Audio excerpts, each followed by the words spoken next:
Hello guys, welcome back to my channel. आज हम बात करने वाले हैं पार्शियल डिफरेंशियल इक्वेशन में कंप्लीट इंटीग्रल निकालने के लिए यूज़ होने वाले चारपिट मेथड के बारे में। ये मेथड क्यों यूज़ होता है, आइए जानते हैं। Charpit method is the general method for determining is CI for PDs यानी partial differential equation with two independent variables of first order and of any degree. हमारी पार्शियल डिफरेंशियल इक्वेशन जो है फर्स्ट ऑर्डर की होनी चाहिए और किसी भी डिग्री की वो इक्वेशन हो सकती है। तो उसका कंप्लीट इंटीग्रल निकालने के लिए हम लोग यहाँ पर चारपिट मेथड का यूज़ करते हैं। तो आइए इसको एक क्वेश्चन के थ्रू समझते हैं। क्वेश्चन है find the complete integral of px + qy equal to pq। इस इक्वेशन का हमें कंप्लीट इंटीग्रल निकालना है। तो इस क्वेश्चन को सॉल्व करने के लिए हमारे पास वर्किंग रूल दिया हुआ है, उसे हम फॉलो करेंगे। तो आइए समझते हैं कि कौन कौन से स्टेप इसमें यूज़ होंगे। सबसे पहले समझना ये ज़रूरी है कि हमारी चारपिट ऑक्सिलरी इक्वेशन कौन सी होती हैं। तो यहाँ पर देखिए इक्वेशन ये बनी हुई है, ये इक्वेशन है जो लिखी हुई हैं, ये सभी चारपिट की ऑक्सिलरी इक्वेशन है। dp/del(f/del x + p del(f/del z) equal to dq/del(f/del y + q del(f/del z) equal to dz/-p del(f/del p - q del(f/del q) equal to dx/-del(f/del p equal to del y - del(f/del q) is equal to dz/0। तो इन सभी equations में से हमें जितनी equations का use होता है हम उतनी इक्वेशंस अपने हिसाब से लिख लेते हैं। तो इनको चारपिट ऑक्सिलरी इक्वेशन कहते हैं। अब इसका सॉल्व करने का, चारपिट ऑक्सिलरी इक्वेशंस का यूज करके सॉल्व करने का वर्किंग रूल क्या है, आइए इसे समझते हैं।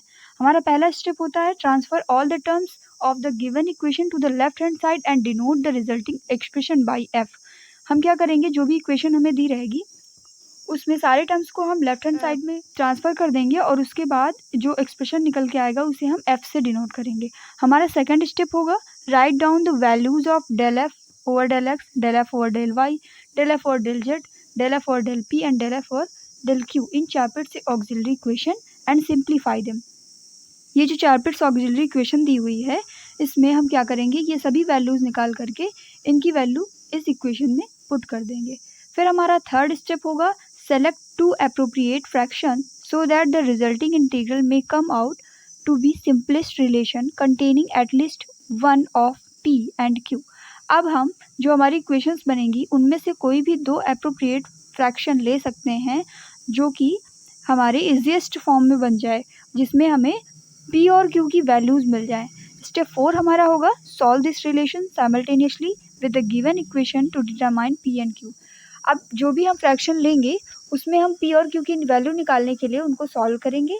देन हमारा स्टेप 5 होगा put these values of p and q in the formula dz equal to p dx + q dy and get a complete integral by integrating it. Last हमारा स्टेप है कि हम p और q की जो values हमें मिलेंगे स्टेप 4 से उनको इस फॉर्मूले में पुट कर देंगे। फॉर्मूला है हमारा dz equal to p dx + q dy और इस तरीके से हमें कंप्लीट इंटीग्रल मिल जाएगा। कैसे मिलेगा, उसका इंटीग्रेशन करके मिलेगा। तो आइए अब हम चलते हैं अपने क्वेश्चन की तरफ। तो इसमें हम सोल्यूशन कैसे करेंगे, पहला स्टेप हमारा था कि हम सभी को लेफ्ट हैंड साइड में कन्वर्ट करके हम उसे इस एक्सप्रेशन को f से डिनोट करेंगे। तो हमने जो भी क्वेश्चन दिया हुआ था उसमें सभी टर्म्स को लेफ्ट हैंड साइड में कर लिया और उस एक्सप्रेशन को f से डिनोट कर दिया। ये हमारी question number first. Then Charpit auxiliary equation लिखते हैं। ये सभी चारपिट ऑक्सिलरी इक्वेशन लिखी हुई हैं। इनके अकॉर्डिंग हम अपनी फर्स्ट इक्वेशन से सारी वैल्यूज़ निकाल लेंगे, जैसे कि del(f/del x हो गया, del(f/del z, del(f/del y, del(f/del p, del(f/del q। इन सभी वैल्यूज़ को हमें पुट करना है ऑक्सिलरी इक्वेशंस में।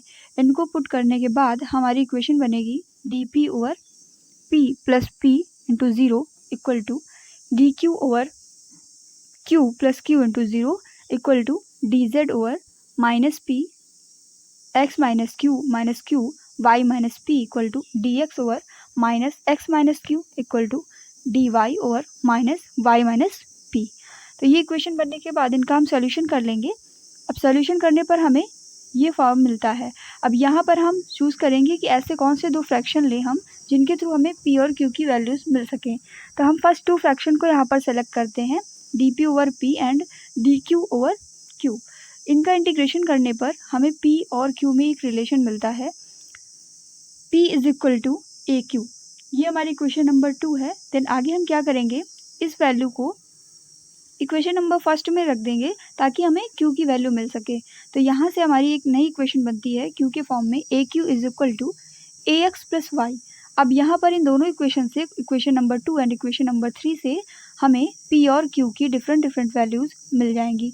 इन पी और क्यू की वैल्यूज़ को हमें क्या करना है, स्टेप 5 हमारा कहता है कि हम इन वैल्यूज़ को हमारे फॉर्मूले में रख देंगे। फॉर्मूला क्या था, d z is equal to p d x plus q d Y.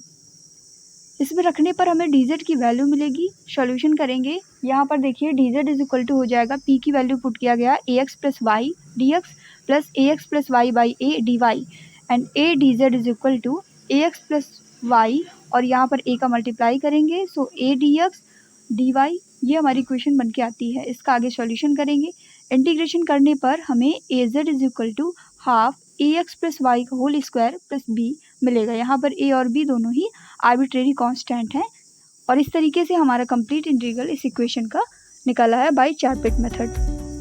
तो इसी तरीके से अदर क्वेश्चंस भी सॉल्व किए जा सकते हैं।